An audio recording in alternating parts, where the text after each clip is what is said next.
Hello, my name is Ben Friedman here from the Beniverse, and today I decided let's do some way too early Oscar predictions. So here's what happened. We were supposed to have a show today. I was supposed to be talking about the fall movies of 2022. My guest had to reschedule, so we're going to be shooting that episode on Friday, but I still wanted to release an episode, and I was thinking about something, and I really wanted to talk the Oscars. However, it's honestly way too early to do it. I haven't seen probably 80 to 90% of these movies yet, nor has most of the movie going audience. I know some of these movies have now premiered at the respective film festivals like Venice or like Cannes, I should say. Cannes. It's Cannes, is how it's pronounced. Telluride. I know the films have premiered at their respective film festivals. That means like 300 to 500 people at most have seen these. So I was trying to think, how do I make this interesting? And I decided to do this very similar to how a regular season, or I should say, pre regular season sports show does it, where they're giving their predictions, they're giving their reasoning, the history behind it, and some of the context of why they're putting this person as the front runner for, let's say, MVP. Like this year, uh, personally, my bet for MVP this year is Joel Embiid for the Philadelphia 76ers. I just think his narrative is very strong to win. He's a guy who's come so close the past few years, but has lost to Jokic or Giannis. He's a guy that I think his team's going to be the best team he's had. I think as long as Embiid stays uh, doesn't have injury history this year, I think he is a real big front runner to win it because voters are tired of giving it to Jokic. They're not going to give it to Jokic again. And I think they're going to reward Embiid for everything that he's done. And if the Sixers are definitely one of the best teams in the East, in an East that has the Bucks and the Celtics, they're going to get rewarded for that. So that's why Embiid is currently my pick for MVP for the NBA regular season. But with this all said, I decided let's do something similar. Let's kind of blend the sports and the Oscars because I know for a lot of movie nerds, the Oscars are kind of our sports. So I decided let's break it down. I have a number system to this. I broke down exactly.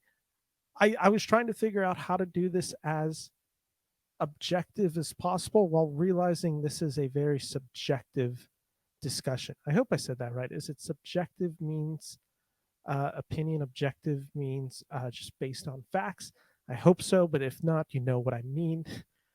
So, in doing that, I made a spreadsheet that I'll be sharing in a few seconds.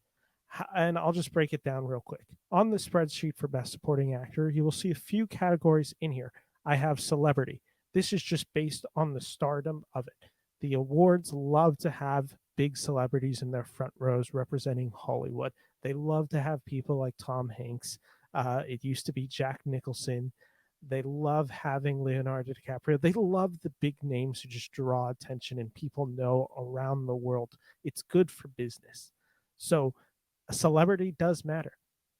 I also think year in review plays a big factor. I was having issues on how to categorize this year in review.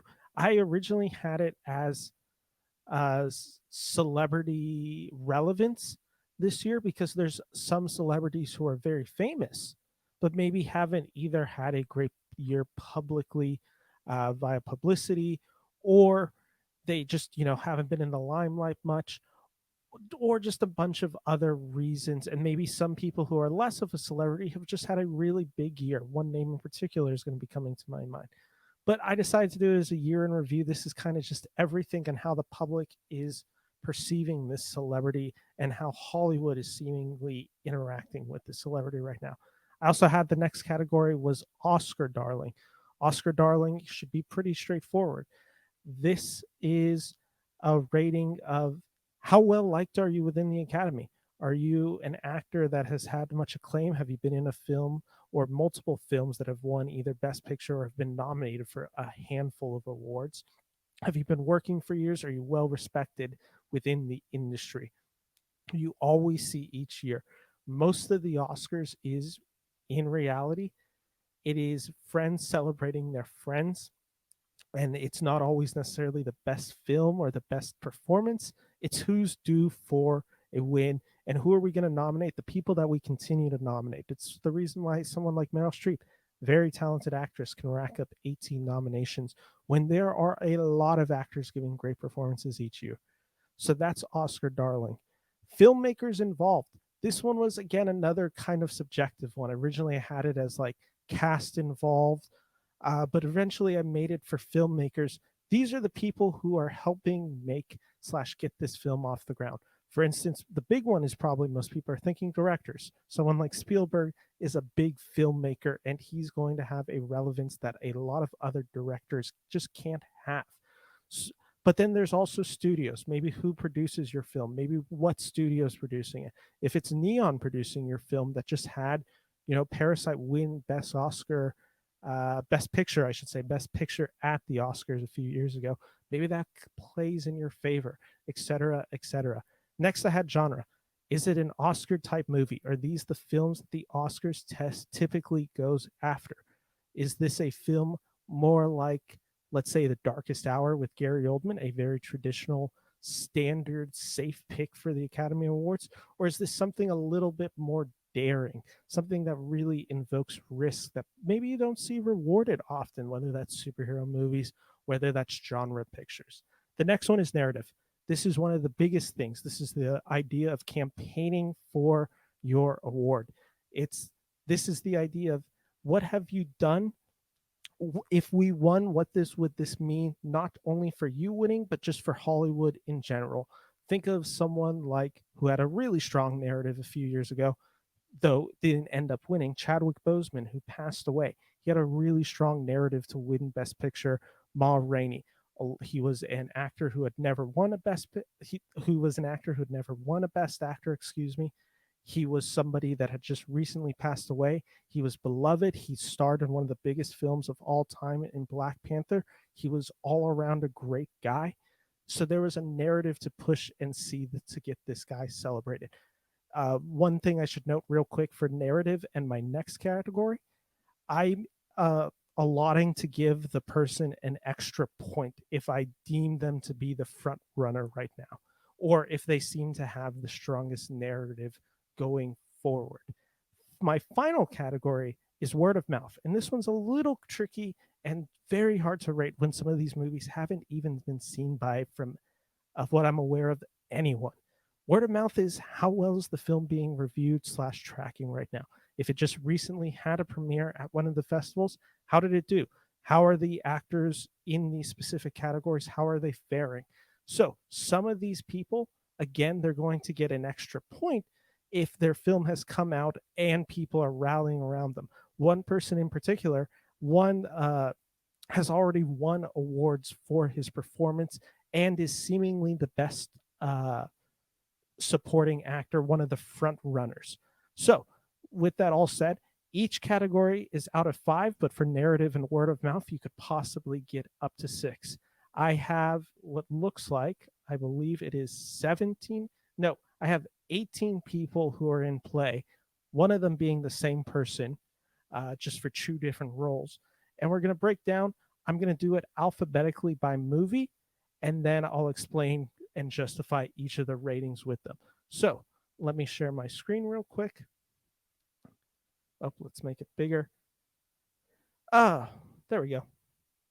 And starting off for Best Supporting Actor, which I know there's some spoilers ahead, we're starting with John David Washington. John David Washington has recently starred in films like Malcolm and Marie, and he's also been in films that have had critical buzz, whether that's Black Klansman, which won Spike Lee his first best adapted screenplay, won Spike Lee his first Oscar, or whether it's films that have been well liked by the public, like Tenet, or maybe not even well liked, but well publicized.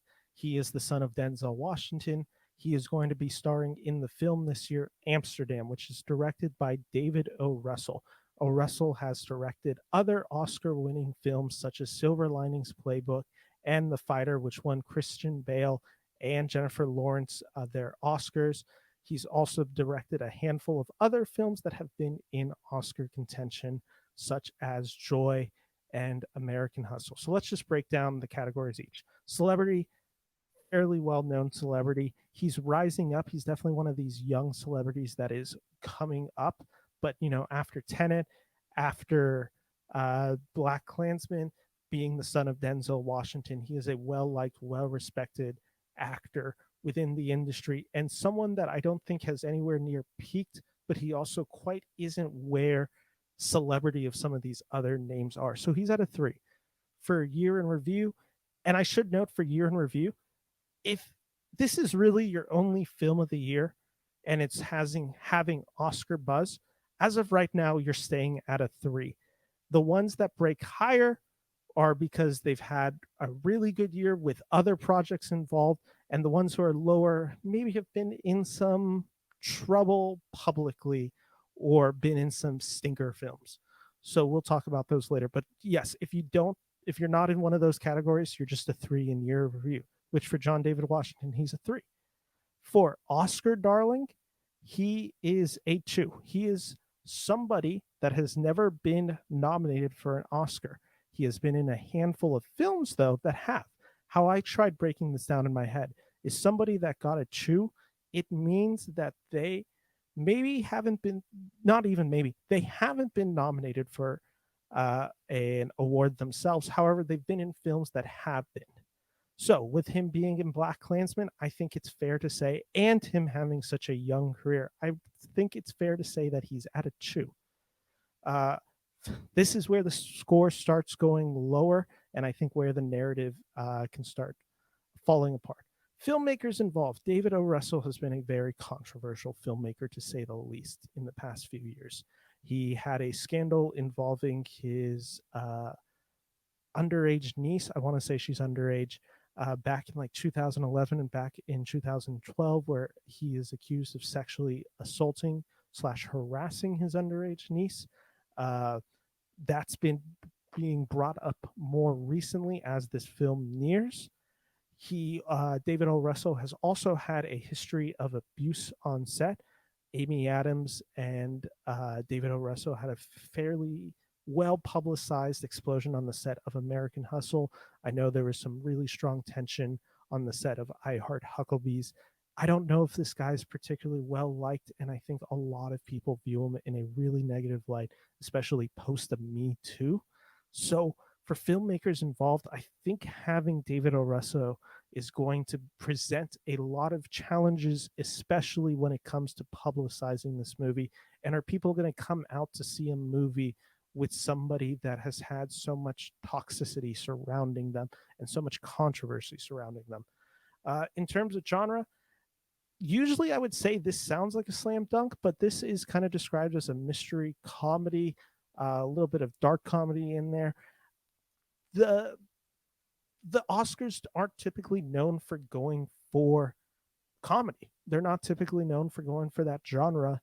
I could see that playing against it. So I gave it a 3 because, again, it's a David O. Russell film. He has had films like Silver Linings Playbooks, which is a comedy despite having really strong drama elements within there, and they've been well received and well rewarded at the Academy Awards. In terms of narrative, I've already kind of explained why I think this film is going to struggle, but the question is, can John David Washington overcome it? And he is a strong enough actor and well liked enough that I think he is, and I think he could, and I think this could be this thing of we finally have a role ready to give this guy a nomination. Regardless, though, still with all the David O. Russell controversy, I'm giving it a 2.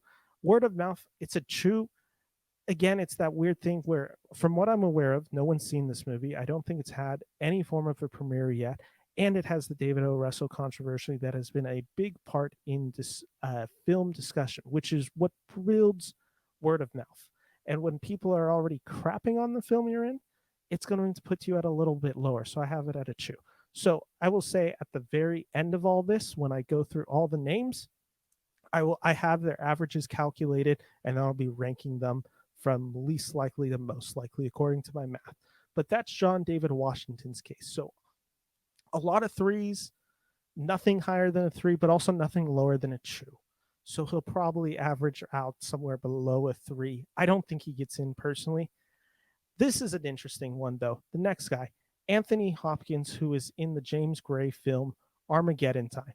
You're going to notice there are two actors in this film that I think have strong cases for to be nominated, along with Jeremy Strong. But let's just start with Anthony Hopkins. He is a well beloved actor in Hollywood. This is a guy who has won two Oscars already with The Father and with, of course, Silence of the Lambs. He's been nominated a handful of times. So let's just go with it. Celebrity, he's a 5. He's one of the most well respected, well known actors in the world. He has a character like Hannibal Lecter that makes you an icon alone. You in review, he's a 3. He hasn't done really anything, though there is a case that he should be pumped up to a 4 because he is going to be in the film The Son along with Hugh Jackman, which is just premiered at I want to say it was Venice today, which is September 7th. So there is a case. I heard he doesn't have a huge role in the film, so that's why I didn't quite put him up there. This seems like a vehicle more for Hugh Jackman. But again, sometimes what the Academy Awards does is they bundle it. It's kind of the case of Scarlett Johansson a few years ago when she had Marriage Story, Jojo Rabbit, and Avengers Endgame. She got nominated specifically, and the big push for her was for Marriage Story, but she also got a supporting actress for Jojo Rabbit. And then just the idea of being in one of the biggest films of all time, it just kind of helps your year in review. It makes you people more conscious of you, I should say, not conscientious, conscious of you. In terms of Oscar Darling, he is one. He beat Chadwick Boseman a few years ago. He won for Silence of the Lambs despite being in the film for 16 minutes. He's a guy that has 2 Best Actor awards behind him. James Gray, well respected enough guy in Hollywood, from my understanding, not someone who has a lot of prestige / Oscar buzz around him. So for that, I gave him a 2. Genre, this is a film that, from my understanding of Armageddon Time, this is a film that is trying to explain the 21st century through the 20th century. There is a lot of really famous celebrities in this film, including Anne Hathaway, Jessica Chastain. There are going to be characters like Jessica Chastain is playing one of the Trumps. I believe it's Donald Trump's sister, Marianne, I believe is her name. It's going to be a very politically relevant film, and I think it's going to try doing something that is going to be very hard, but from all accounts has been pulled off fairly successfully so far from the early reviews, is that it is going to try and explain basically the 4 years of the Trump administration, how we got there, why we're here, and now what we're living with. It is supposedly a very well done critique of capitalism and the society of the 20th century and what allows a man to become and grow in the way and develop in the way that he does. That's a very showy Oscar type film. That is a very politically driven one. And it's no secret Hollywood is very liberal. I could very much see them rewarding a film like this, especially with the reviews being good right now. In terms of narrative, Hopkins, I put him at a 2. He possibly deserved to be at a 3 for narrative. The thing is, he's a guy that will not campaign. From my understanding, I don't remember him campaigning much to win for The Father. He's a guy that's not going to be doing the press. I think it's going to be the case of he is a well-liked actor. He could just kind of slip in there as he always does, like he did a few years ago for The Two Popes, and then winning for The Father. But I just think it's going to be a case of there's not going to be a push to really get Anthony Hopkins his next Oscar.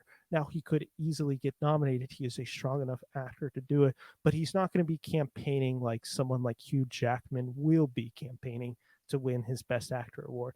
Finally, word of mouth.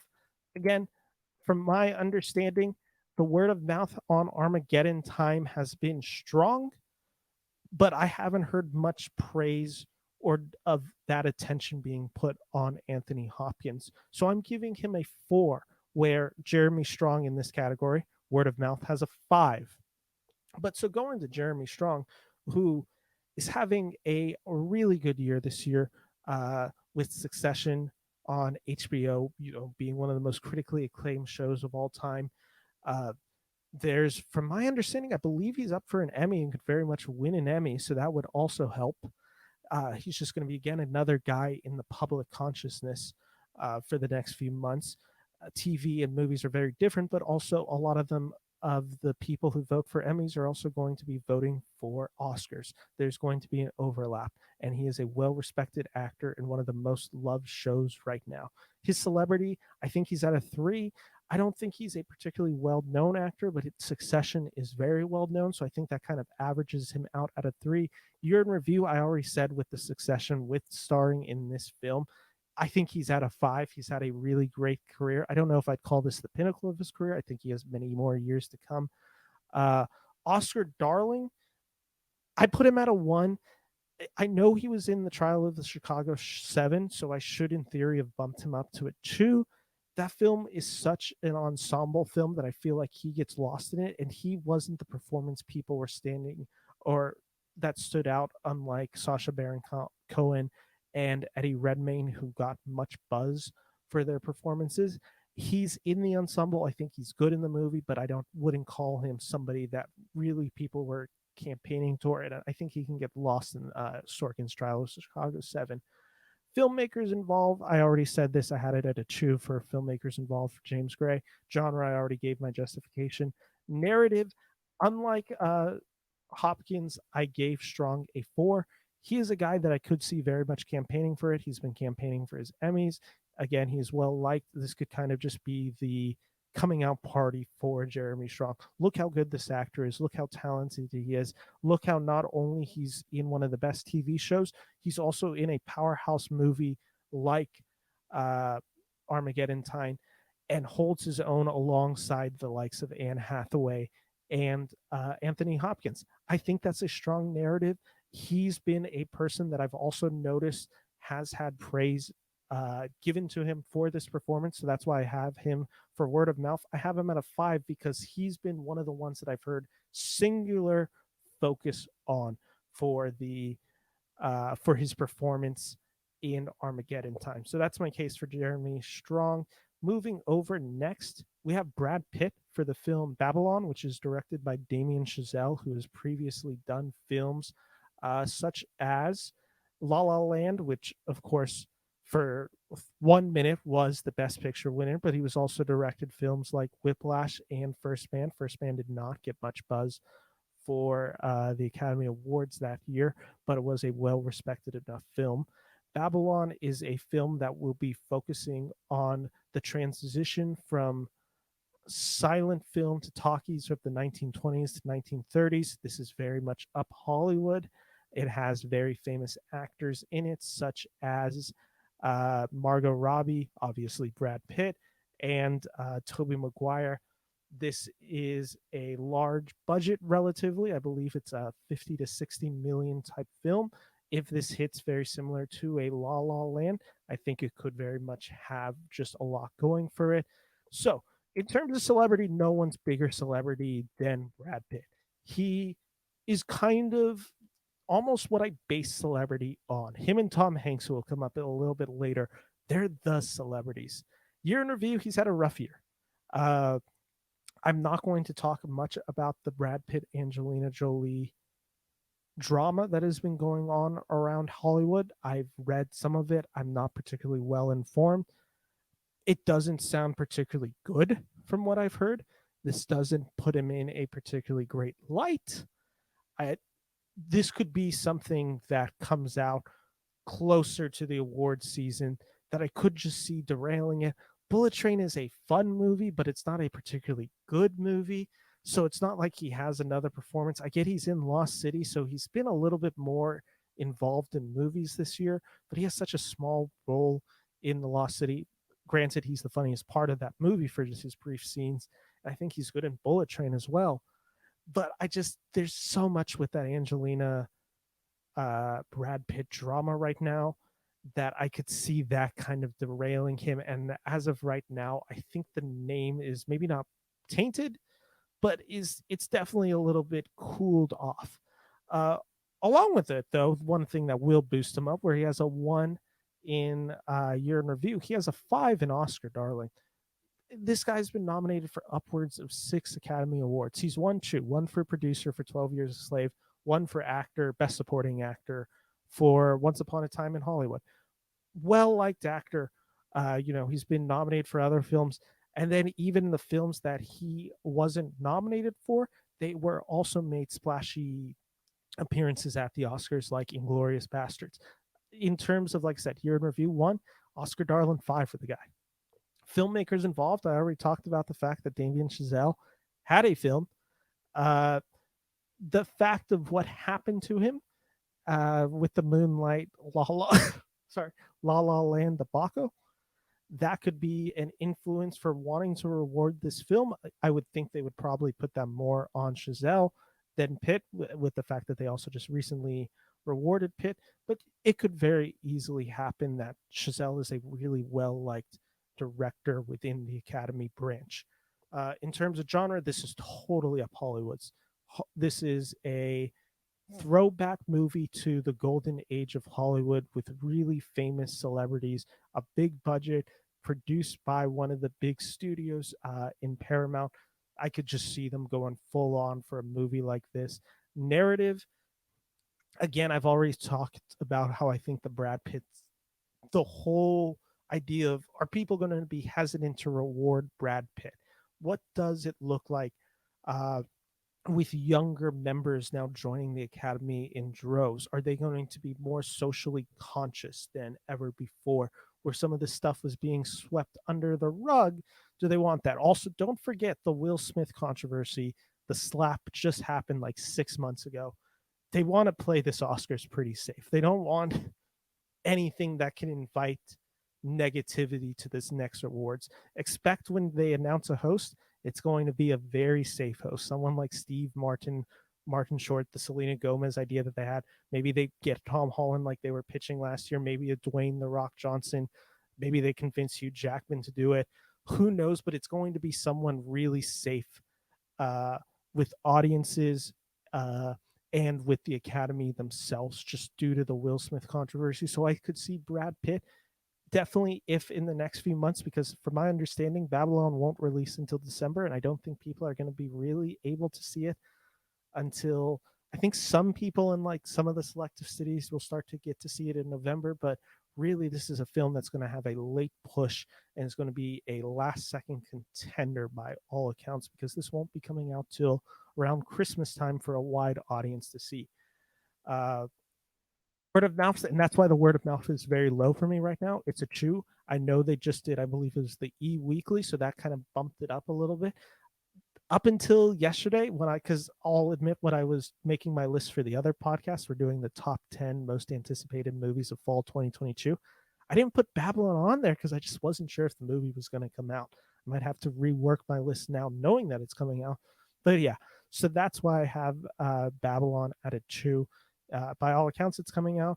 Uh, it's Damien Chazelle. There's a lot to be excited for. I don't know if Brad Pitt is going to be the big push for this movie, especially when Margot Robbie seems to be leading a campaign for Best Actress, and she is well deserved of a Best Actress win.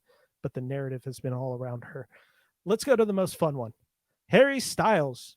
I mentioned that you might notice on this list, if you're watching it on video form, Harry Styles is brought up for 2 movies. We're going to talk definitely the much more fun of the 2 movies. We're talking the movie Don't Worry, Darling, Olivia Wilde's much controversy film. This film just debuted at Venice. It had a really rough reception. There has been countless drama, and by all accounts, this film will not release until September 19th. I've heard rumors and I've heard some inside stuff. I've heard the drama is going to get much worse, and I've heard there's going to be, maybe not an expose, but there's going to be more coming out there. Anyone who's craving Don't Worry, Darling drama, they're going to have that in flocks in the next few weeks, if my sources are correct. But Don't Worry, Darling, in terms of Harry Styles' celebrity, he's arguably right there with Brad Pitt. He has one of the best selling tours going on right now. below the age of 30. He's probably one of the most famous people working, and he's only been in like 3 films in total, 2 of them which are coming out this year. Here in review, this is a weird one for me because with all that, I would then say like, Harry Styles should have a really high year in review. And if you notice lower for the My Policeman, he has a 5 in that category, and for Don't Worry Darling, I'm giving it a 2. It's going to be impossible to adjust expectations or disattach yourself from the Don't Worry Darling press. Also, because by all accounts, he's fine in the movie. I've heard he's actually fine to not very good in the movie. So that's going to hurt him in some later categories. But so, with all the controversy attached with Don't Worry Darling, for the year in review, in context of Don't Worry Darling, I'm having this film at a 2. Had this film been great, I think this film and Harry Styles could have overcome that, but the fact that this film is by all accounts rather mediocre and doesn't work in any meaningful way, I think that's going to hurt it. I'll have a podcast out in the next few weeks with one of my friends, Rosie, where we're discussing Don't Worry Darling in great detail, specifically the drama of it. We're talking the tea. But yeah, for year in review, in the context of Don't Worry Darling, it's a 2. In terms of Oscar Darling, it's a 1. He's been in 3 movies. 2 of them haven't even been out, and one of them's an MCU movie. And he's in Tenet, or not Tenet, he's in Dunkirk. He's barely in it. His role was so over exaggerated for that film. Filmmakers involved, 1. I don't have to go into further context for that. Genre, I gave it a 3, just kind of not knowing what to do with this film. It sounds like a premise that hadn't worked out, this idea of just, as Olivia Wilde has described it, women pleasure, this kind of psychological thriller, this aspects of the 1950s. What does it mean in the modern day context? It's kind of my understanding. The family dynamics, women combating sexism and attack. What does this all mean? It's supposed to be an indictment on sexual assault culture. I guess not really an indictment because that's a strong negative from just anybody with sanity, but it's supposed to be discussion of it. Is it a post Me Too movement? Does it have anything relating to that? How does it just relate in this whole context? So I kind of put it at a 3, not really knowing what to do with it. Narrative, this film's at a 1 for him, and word of mouth 1 for his performance, which again, haven't seen the film. I'll be seeing it in about a week and a half, 2 weeks. Uh, from all the reviews I've heard, Florence Pugh is great in the film. Harry Styles is fine to bad in this film. And like I said, for word of mouth, it's really important for you to be high. Uh, and the fact, I think the 2 most important categories, which is why I gave them a +1, is narrative and word of mouth. If you're bad in the movie and you don't have a good narrative, you're not getting a nomination. Look at Jared Leto last year, though. In fairness, he came really close to getting that nomination for House of Gucci. Okay. This one's another kind of fun one. Tom Hanks for the film Elvis, where he plays Colonel Parker. Uh, Again, in terms of celebrity, it's a 5. Tom Hanks is one of the most famous celebrities in the world.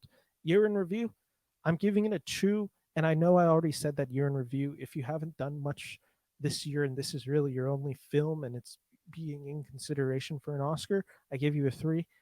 And this will kind of play with word of mouth later, and maybe this was an unfair reason to drop him down to a 2. Much of the discussion on Elvis was Tom Hanks' performance and whether his portion of the film is distracting due to how Baz Luhrmann chooses to frame that story.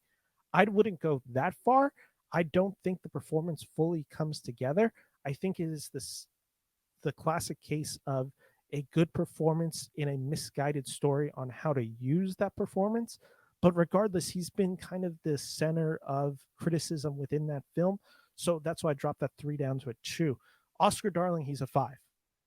I don't have to explain any further. Filmmakers involved, he's a 3. Baz Luhrmann hasn't really had a ton of success with the Academy Awards, but he's also had Moulin Rouge. He's a well-respected director within Hollywood, and he also made a film that I think grossed like 178 million or something crazy like that domestically. So they're gonna want to celebrate a director like that who's able to achieve a goal like that. So I kind of put him at a 3. Genre, it's a four. It's a musical biopic. The Academy has famously gone with that, especially most recently with the nomination and win for Rami Malek for Bohemian Rhapsody. Narrative, again, I already kind of talked about why narrative and word of mouth are both a true. It's just, again, he's considered the worst part of this movie, and people are even questioning if he gives a comprehensive performance. I think it is a cohesive performance by all accounts, but it is a misguided attempt on how to handle a character like the Colonel, and it's so distracted with just weird makeup choices and just this fat suit on him. It doesn't really particularly work, and it's so distracting, especially next to Austin Butler. And also, this is the classic case of they are going to do everything they can to promote Austin Butler and Best Actor. They're not going to pay attention to Hanks. They know that Austin Butler, if they want award recognition, it's going to be below the lines in editing, in score, in all those categories, cinematography, all that, and in Best Actor. So that's the case against Hanks, who I don't think will be scoring particularly high. Michael Ward is the next guy on my list for the film Empire of Light. Michael Ward, by all accounts, is a fairly unknown actor. Empire of Light is Sam Mendes' new movie about I wouldn't call it autobiographical, but it is about a theater. It's kind of considered Mendes's cinema paradiso. It's a very personal story for him. It stars Olivia Colman, Colin Firth, and Michael Ward. So in terms of celebrity, this guy's not well known. He's a one. You're in review, he gets the three because when you break out and this is your big movie at this moment, that's a three as of now. This could also be the case of once that movie comes out, maybe he just skyrockets into one of the biggest celebrities. So that number could go up as we watch. But right now it's just the three because first film, but apparently he's good in his first film. Oscar Darling, again, one. He's been in nothing. Filmmakers involved. He's a four. Mendes is a very well acclaimed director within the Academy. He has directed Best Pictures winners as American Beauty and heavy nominations for the film 1917, though he did not win director or picture. By all accounts, he was probably second in the race. So that's a strong four for him. Genre, it's a five. Again, this is a filmmaker's passion project about cinema and theater and movies and movie going. That's a lot of buzzwords that the Academy loves, and it's a celebration of movies, which ultimately that's what the Academy Award is. Narrative, by all counts, this guy's really good in the movie, and the Academy always loves finding that one actor who's new, and they like propping and celebrating them up and saying this is going to be one of the best new actors coming forward. Mahershala Ali wasn't quite as unknown as Michael Ward is when he won his first Best Supporting Actor for The Moon of Moonlight, but that similar narrative could be in play, so I'm giving him a three. Word of mouth, he is at a four because from everything I've heard, Empire of Light isn't a great movie. Some are really loving it, some are a little bit more mixed on the film, but they all seem to be singing Michael Ward's praises. So that's a strong four, not quite a five. But let's jump into the next guy, Ke Huy Quan, for the film Everything Everywhere All at Once. And this is where that extra points will really start coming into, and I'll explain why. I've already talked about Everything Everywhere All at Once, the fun of that movie, the inventiveness of the movie, the way that it just grabbed the culture, and how A24 really just marketed a film. It's their biggest film of all time now. First film to gross over $100 million for A24. It's a great achievement for movie going, for indie studios, and for original filmmaking. In terms of celebrity, Quan is somebody who, this is that weird thing. He is very well known to a generation who doesn't quite know who he is, but they know the films he's made. The films like Indiana Jones and the Temple of Doom, and like The Goonies, they're very essential films within American pop culture, but they might not know him as the actor. They'll recognize him as Short Round. But in terms of celebrity, I kind of balanced that out and gave him a two not quite a one, and he's had a big comeback this year, which is why the year in review. This is a huge year for him. This is probably the pinnacle year for him in his career so far. He's in one of the most acclaimed movies. He's one of the best parts of the most acclaimed movies. It's a real big comeback, and he's just had a great story the whole time.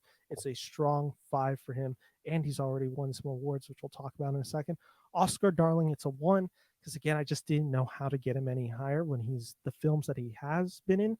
Huge commercial successes. It's not like they're Academy darlings. Filmmakers involved. This is a three more for the fact that A24 is producing, not for the Daniels brothers. Genre, it is a three again. Uh, this is kind of a mishmash of genres. I don't know how this is going to play with the Academy. This is the one that, since it came out in March, I really just don't know how the Academy is going to like it. Is it going to be too weird for them? But also, does the central story of family and with it having such a diverse Asian cast, is that going to play in its favor? I centered it at a three, saying that the narrative of this film, or not even the narrative, but the cultural significance of this film is going to play in its favor and push it a little bit more to the more typical type of Academy movie and one that is palatable to older members within the Academy.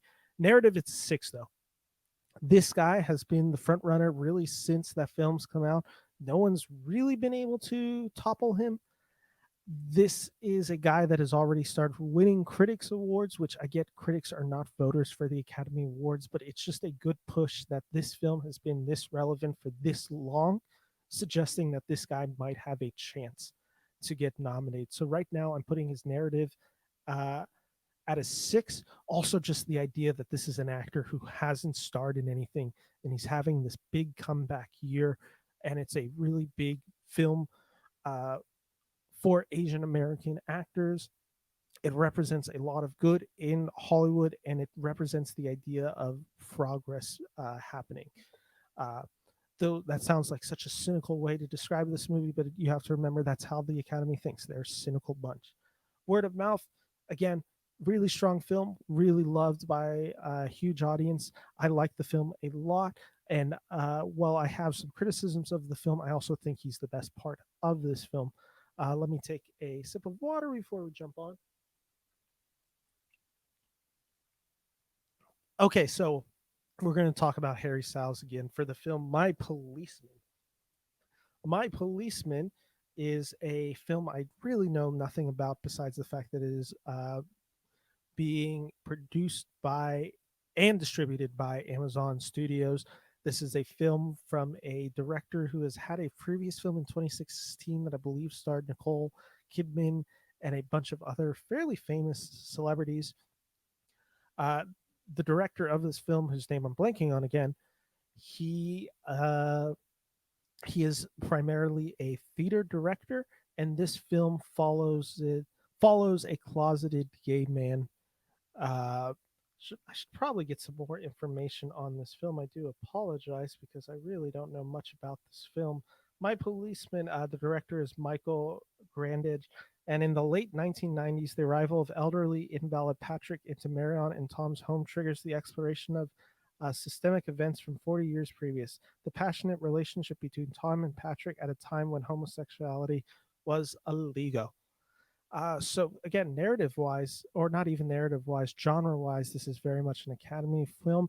This film comes out in like 3 weeks, and I've heard nothing about it, which isn't necessarily a good sign. But I was listening to Matt Bellamy's podcast, The Town, and he said that from what he had heard, between My Policeman and Don't Worry, Darling, this was a much better performance. What that means, considering how critically maligned Don't Worry, Darling has been, we will see. But again, celebrity, he's a five. Year in review, it's a five because I am now removing the context of Don't Worry, Darling from this particular category and just acknowledging everything else Sal's has done this year. Oscar Darling, again, it's a one. Filmmakers involved, it's a one because this is a guy that I haven't heard of, and it sounds like he's definitely much more of a theater slash British theater. So that's not going to necessarily correlate to an Oscars that is, while they're trying to diversify and they're trying to open up to the larger world, it's still a United States of America centric award show. Genre, like I said, though, that's has the recipes for a for to be a contender. I'm curious if there's going to be any backlash against Harry Styles playing a gay man when he, in fact, from all accounts, is a straight man. So I'm curious if there's going to be any pushback on that. There definitely could be, and I think that will probably play more into the narrative. But again, just with how toxic the Harry Styles "Don't Worry, Darling" is, while I tried removing it from the context, you just can't remove it from the context. And the fact that this movie, oh, so I gave that category a chew. And the fact that for word of mouth, this movie's coming out in, like I said, 2 or 3 weeks, and I've heard nothing about it is not a good sign. So I'm giving it a one. And the fact that it's also so releasing so close to "Don't Worry, Darling," just not a lot of good signs to make uh, a Best Supporting Actor push. He's such a young actor too. I just don't think there's any real chance of him getting nominated for either film, even if he's good in the My Policeman. Jumping over, we have Mark Strong for the film Tar. Tar stars Kate Blanchett as a conductor, very passionate. It's a very psychological thriller, from my understanding, psychological drama. Uh, what it takes to succeed. This is a powerhouse performance by all accounts from Kate Blanchett. This film is directed by a very well respected uh, director whose name I'm looking up right now. Yeah, Todd Field. This film is directed by Todd Field. This was one of the big debuts out of Telluride. People were going pretty crazy for this film. I was listening to Sean Fennessy's review on The Big Picture, and he was talking about how this was one of the films that he really engaged with the most, and that was the film that was kind of the buzz of that weekend. So that's a really strong thing. Mark Strong has been an actor working for a while, but again, he's always been more of a supporting role. So I put him at a three. You're in review three because from my I'm aware of, this is really his only big film. Oscar Darling, he's never really been in a film that has had much Oscar buzz around it where he's really a centric role. If I'm correct, he's in the film 1917, but again, it's kind of the same situation as The Trial of Chicago 7, where you're in the film, but that's such a large ensemble and you don't have a huge role in the film. Filmmakers involved, though, Todd Freed is a very well respected director. The fact that it also has Kate Blanchett involved, who will be in this film, I think that gives the film a three. Genre, it's very much in the Academy's wheelhouse. I'm giving it a four. Narrative, here's why I gave the narrative for Mark Strong getting an Academy Award nomination for this film a one. I don't think he has a huge role in this film. I had read people who were predicting him to be a possible contender for Best Supporting Actor. I haven't read any real review about it, and all the reviews that I've heard about this movie, no one's really brought him up. They're all talking about Kate Blanchett, which also kind of comes to word of mouth. This film has a five for word of mouth, but the reason I'm giving it a one for narrative is this film seems to be the praise is Kate Blanchett, and this film is kind of going to live and die with Kate Blanchett, and maybe some other awards, possibly Todd Freed, maybe slipping in there to Best Director and possibly getting one of the screenplay nominations.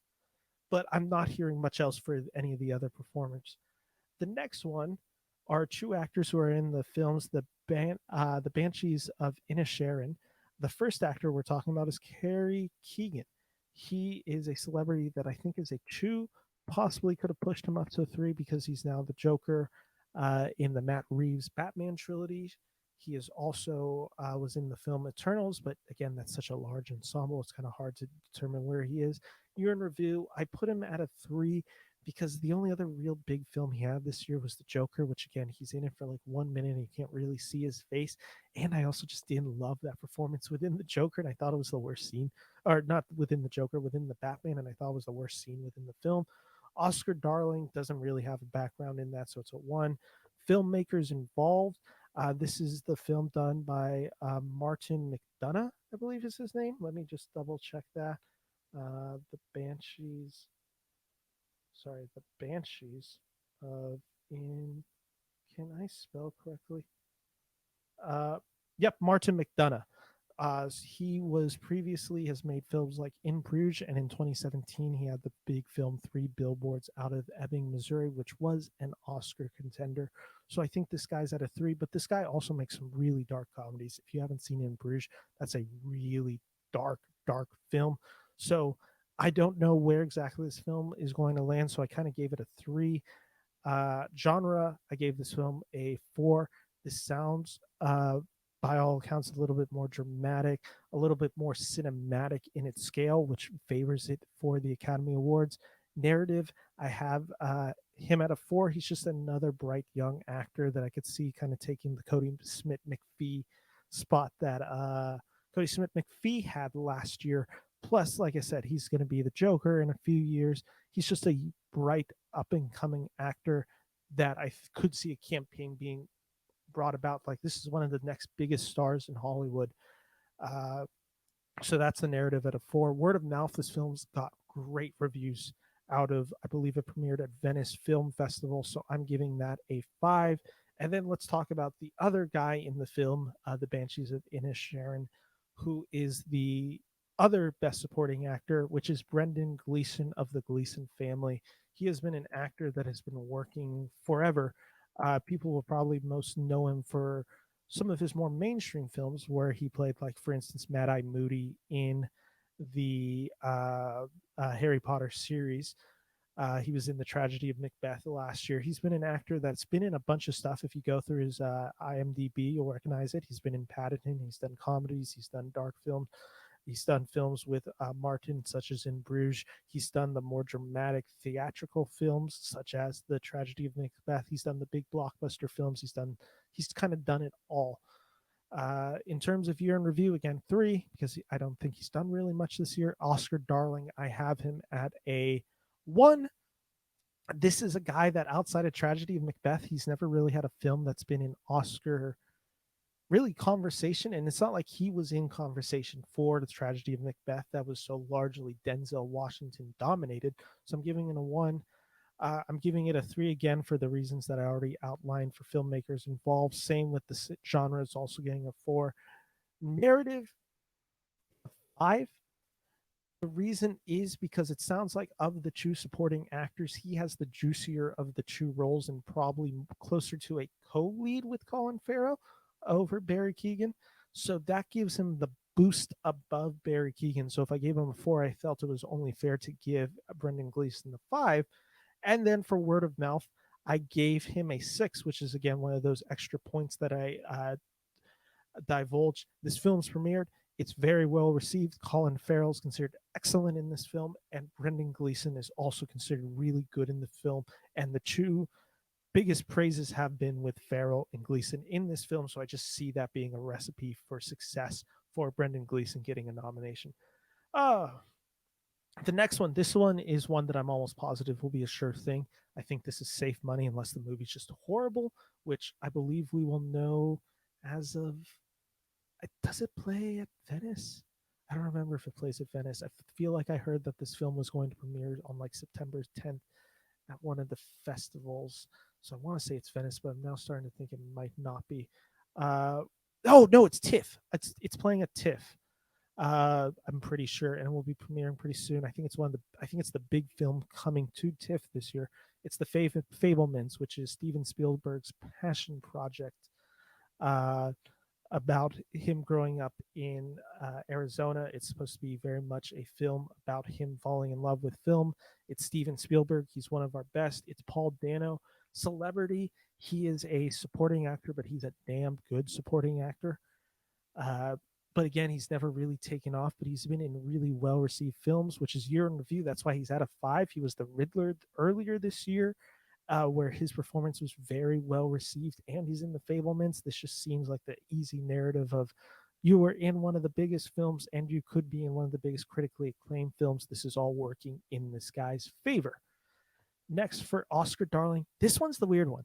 He's been in a ton of films that have gotten Oscar praise, yet he's never gotten the nomination. It's kind of shocking that this guy did not get the nomination for There Will Be Blood.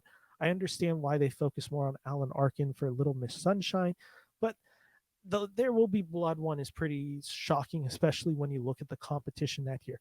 Was he beating Javier Bardem for No Country for Old Men? Probably not. Probably not in really any reality. But again, it's just kind of shocking that this guy doesn't have an Academy Award nomination under his belt, let alone a win. That will come back in a few seconds, though. Filmmakers involved, it's Spielberg, it's a 5. Don't even need to see the film. If you're Steven Spielberg in a Steven Spielberg film, filmmakers involved, you're automatically a 5 and you're automatically a contender. That's just the rule. Genre, again, 5. It's Steven Spielberg film. It's kind of self-explanatory, and it's a personal project and a deep dive into Steven Spielberg's life that is not biographical, but it definitely rings true. Narrative, it's a 6. This guy has been, by all accounts, one of the big front runners from the beginning of the year, and that steam does not seem to be going anywhere away.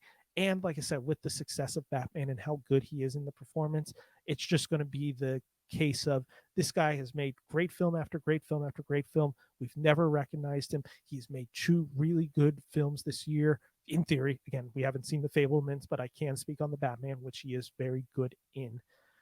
He's going to be in those films. He's worked with directors like Denis Villeneuve, like Paul Thomas Anderson. He's done it all. He's kind of committed to it. This guy deserves a nomination, and this is going to be the year we correct it and maybe even possibly see a win.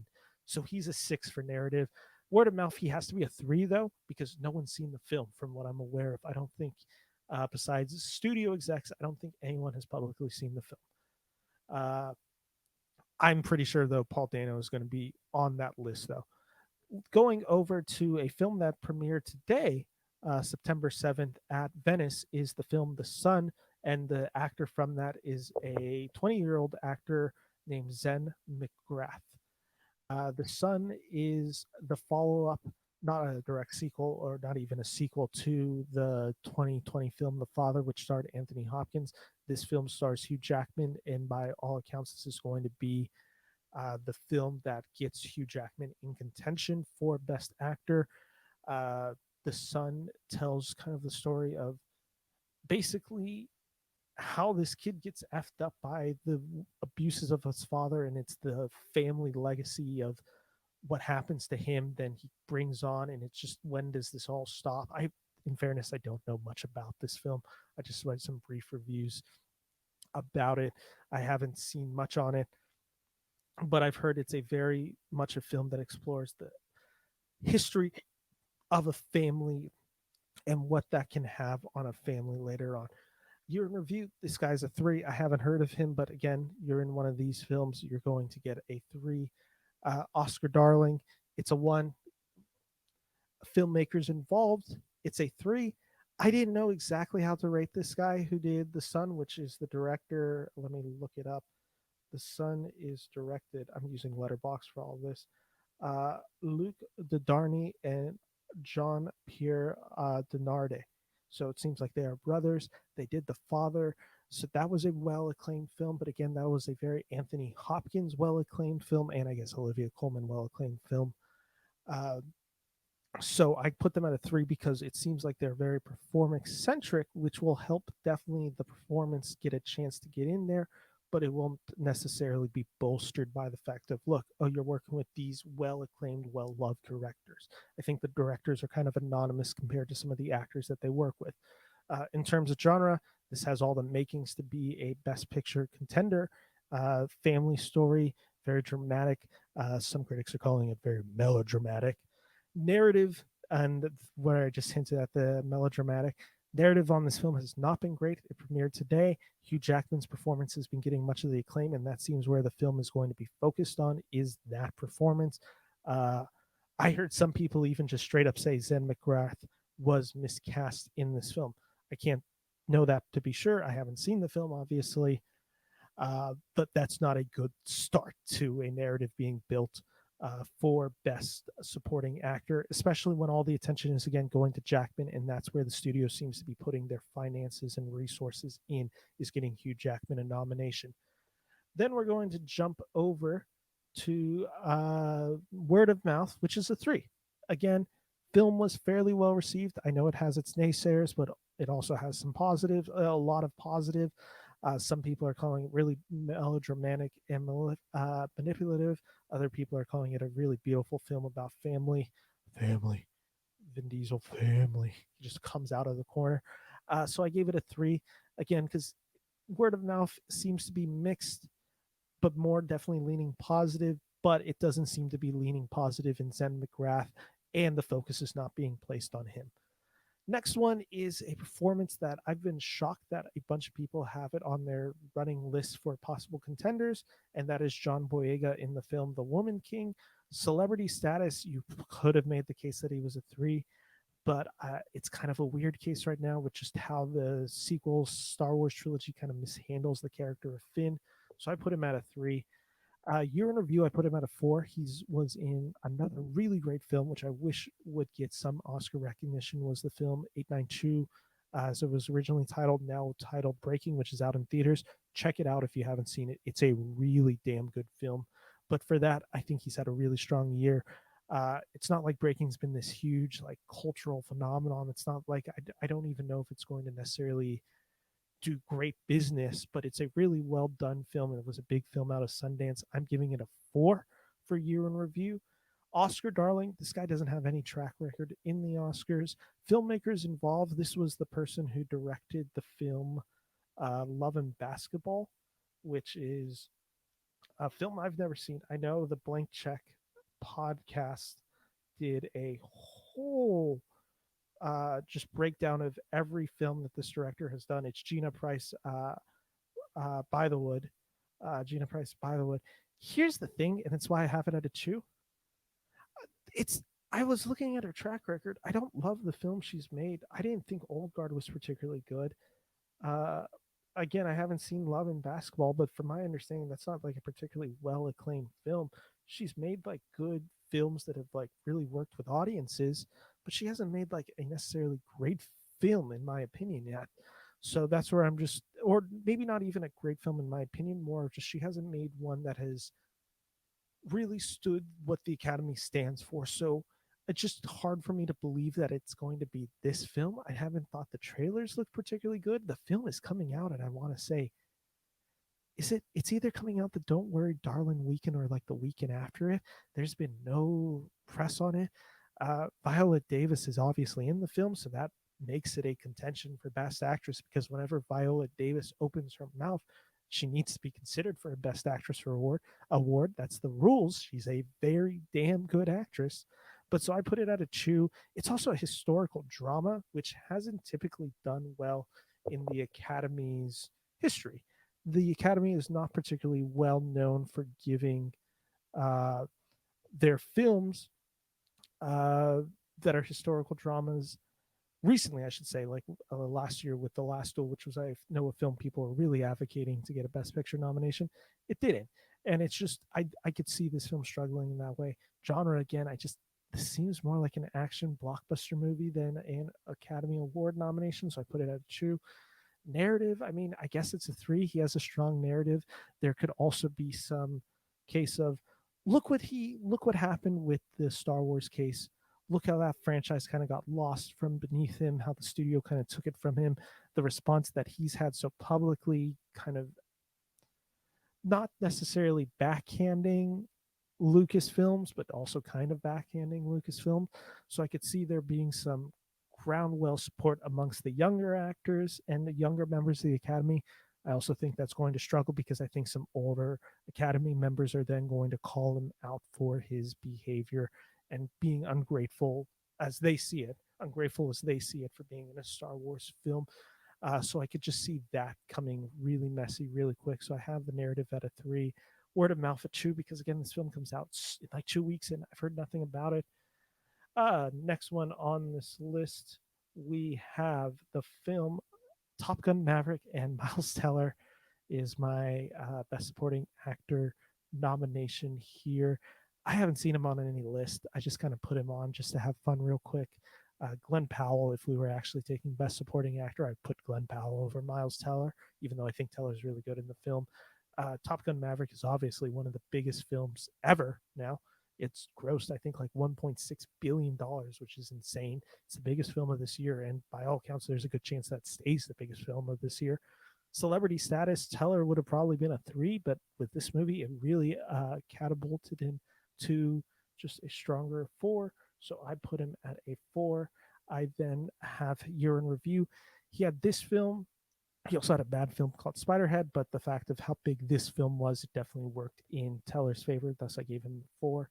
Oscar Darling, it's a chew. He's never been nominated, but he's been in films like Whiplash, which have been nominated, and he was a big central part, obviously, of Whiplash as being the lead in that film. Filmmakers involved. It is also a three. Oops, let me. Oopsie. Sorry. There we go. Filmmakers involved. It's a three, less for the director of it all and more for the Tom Cruise of it all. I think people are going to really come out and support Top Gun Maverick. We might talk about that when I get to my Best Picture podcast. Genre, it's a chew. This doesn't necessarily feel like a genre that this is such a commercial blockbuster film in a way that I just don't necessarily see the Academy fully embracing. And if they embrace it, it's going to be, again, the below the lines and Best Picture. I don't see actors really getting in there. So that's why I also have narrative as a one. And again, the studio's focus, Paramount's focus on this film is solely going to be let's get the film a Best Picture nomination and let's try for the Best Director. After that, it's Cruise is the next one, and then maybe Teller. Actually, probably next is then Lady Gaga, who also feels like a sure thing for the musical score and Best Original Song. And so, but word of mouth, I think it's a solid three. Movies at five. It's just that Teller, I think, just happens to be a three for all the reasons I mentioned. Two more, which is good because my voice is slowly dying. Woody Harrelson for the film Triangle of Sadness. Celebrity status, Harrelson's a four. Year in review, he's a three because he hasn't really done anything else this year. Uh, Oscar Darling, it is this guy is a four. This guy has been nominated a handful of times. I believe it's three nominations in total for Academy Awards for the films Three Billboards Outside of Ebbing, Missouri, The Messenger, and The People versus Larry Flint. So two Best Supporting, one Best Actor nomination. In terms of filmmakers involved, I don't really see this film having much support in that category. The film's premiered and it has pretty good reviews from Neon, but it's not like I've heard Woody Harrelson is sensational in this film. I haven't heard that narrative already involved. I haven't heard anything about this film. It comes out again really soon and it's premiered. That seems like a weird recipe for this film to be in this high support, but I know people are having him as not only in the race as the one of the front runners. I don't see it with again all the reasons I laid out. This film is not from a particularly well-known director. It doesn't have anyone particularly famous outside of Harrelson. I just don't see it. Genre, I have it as Chew. This sounds like a very dark, satirical film. That sounds a little bit too outside and unsafe for the Academy's liking. Genre, again, I have as a Chew. Or wait, I already just said that. Sorry. Narrative, I have as a Chew. Uh, I mean, he could campaign for it. He's again an actor who's never won one, so maybe in that case, I should have given him a three. But again, this film's going to come out, and that's my biggest thing with this film. This film has gotten good reviews, but nothing like sensational. From all accounts, he's good in the film. I haven't heard like anything like he's great in the film. I haven't heard this huge push for him, and it's just like if this film is already premiered and people have seen it, and it's a Neon Pictures, which did Parasite and won the campaign to get Parasite a Best Picture nomination, and we're hearing nothing on Woody Harrelson as the film's about to have its wide release in like a little less than a month. Just seems weird. It feels like he should be having a lot more buzz in this film, which is why I also gave Word of Mouth a three because I don't see this film going anywhere. It kind of seems like maybe dead on arrival for a film that I had heard so much about early on, and it just sounds like it's the case of it's a good film, not a particularly memorable film, which brings us to our last actor on the Best Supporting race, which is the actor Ben Winshaw. He stars in the film, not stars, he is one of the supporting cast members in the film Women Talking, which is a film that just premiered, I believe, at both Venice and Telluride. This has been one of the highly discussed films directed by Sarah Polley, who hasn't made a film in, I think, like 8 to 9 years. This film follows a group of women in an isolated religious colony struggles to reconcile their faith with a string of sexual assaults committed by the colony's men.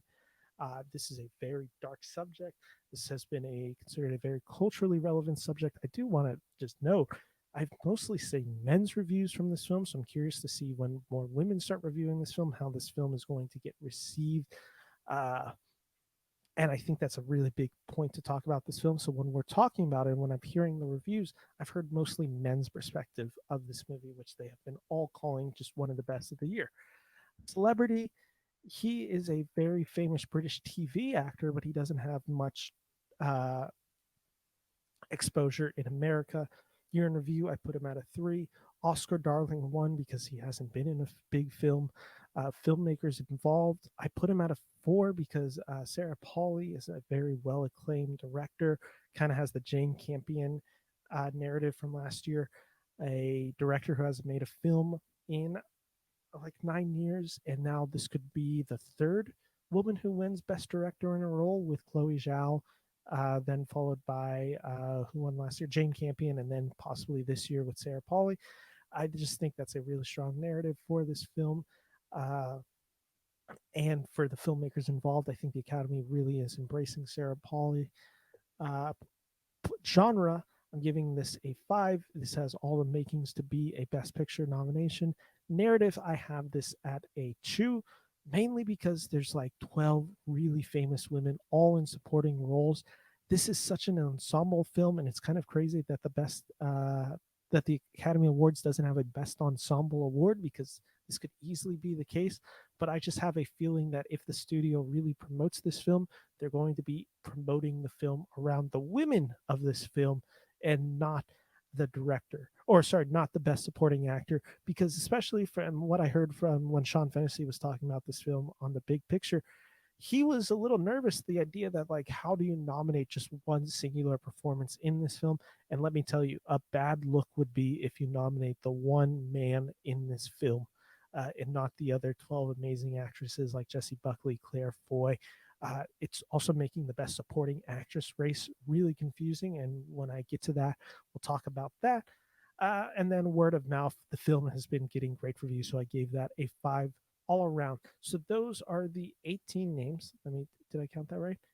18 names. So now let's talk about the ones. Let's talk about how they averaged out and in which placement they are going in. So I have that right here, and I will share those numbers. So we will be starting from, and it's unorganized. So let me organize my data on my spreadsheet. Sorry, we're doing the sort smallest to largest. There we go. All right, sorry for that little pause right there. Coming in last place is Harry Styles for Don't Worry, Darling. There is no chance. He got an average of 2. He is not going to be in this contention. He is not going to be in this race.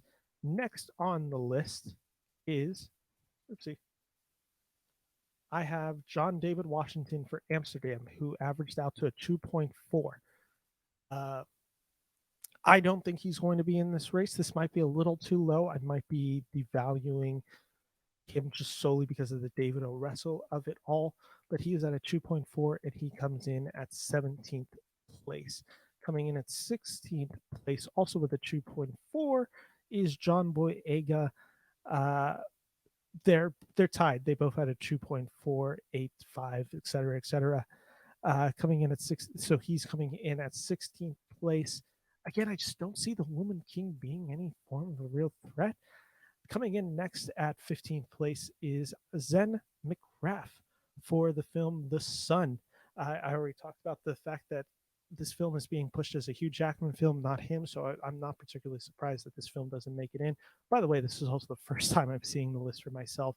Woody Harrelson is coming in at 14th, which might be a little too low, but again, I just haven't heard any word of word of mouth on this film, not word of buzz, word of mouth on this film. So I just don't see a world where he gets it, especially with the film coming out so soon.